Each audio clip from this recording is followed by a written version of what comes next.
2, 1, пуск!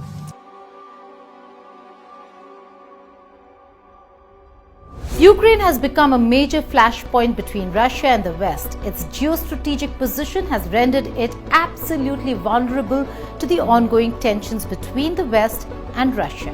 Acting as a buffer between these two opposing blocs, Ukraine has had a very tough choice to make in the last decade.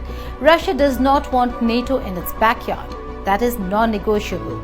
Ukraine's current dispensation wants not only to join NATO but also to be a part of the European Union. While much of the struggle is military and strategic, that is not the end of the story.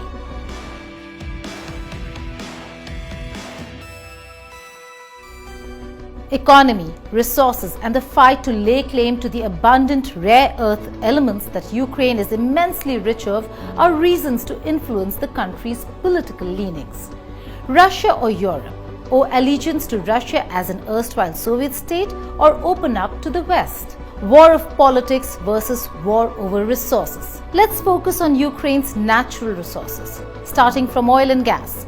Ukraine today holds the second biggest known gas reserves in Europe, excluding Russia's gas reserves in Asia, albeit largely untapped. When it comes to its natural gas, it has about 1.09 trillion cubic meters, which is an unimaginable amount, but to give you an idea, it's enough to be stretching around the earth multiple times.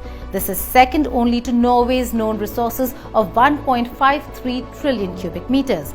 But ironically enough, Ukraine relies on gas imports, and it's mostly because USSR started large-scale gas extraction in Siberia in the 1970s. So much of gas exploration and production was transferred to Russia, and as a result of this, Ukraine's resources remain untapped. Currently, Russia supplies between 40 to 50% of Europe's gas consumption through the Nord Stream 1 gas pipeline and the Ukrainian network. Germany gets 55% of its natural gas from Russia, and much of it goes through Ukraine, which earns them their transit fee that is equivalent to $7 billion. That's about 4% of Ukraine's GDP. While these enormous gas reserves remain untapped, the country is still a key to the gas transport from Russia to Europe.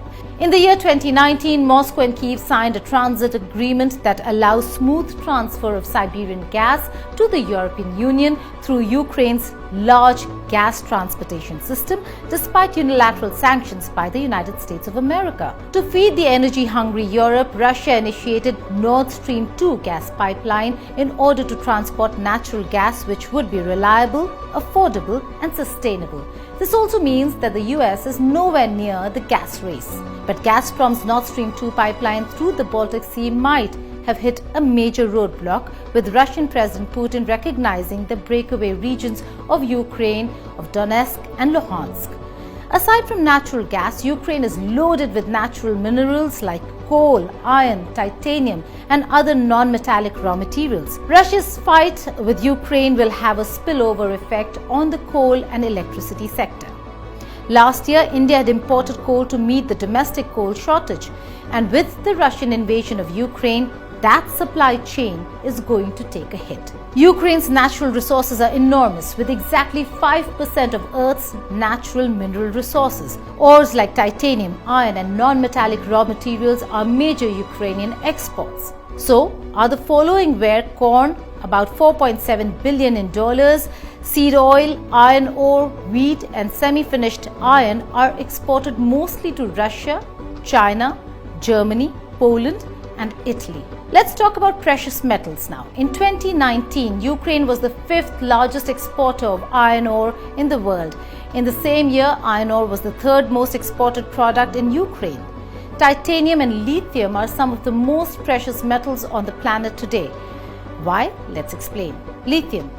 In Ukraine, lithium fields are concentrated in Kirovhard, that's a field, Dobra, in Donetsk, that is another breakaway faction within Ukraine, and Zaporizhzhia oblasts.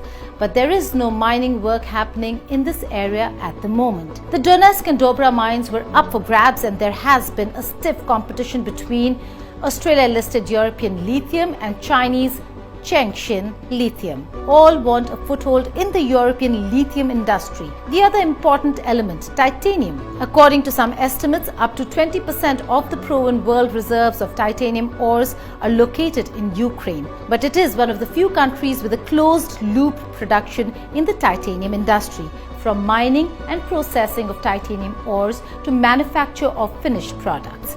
So is this a race for Ukrainian resources?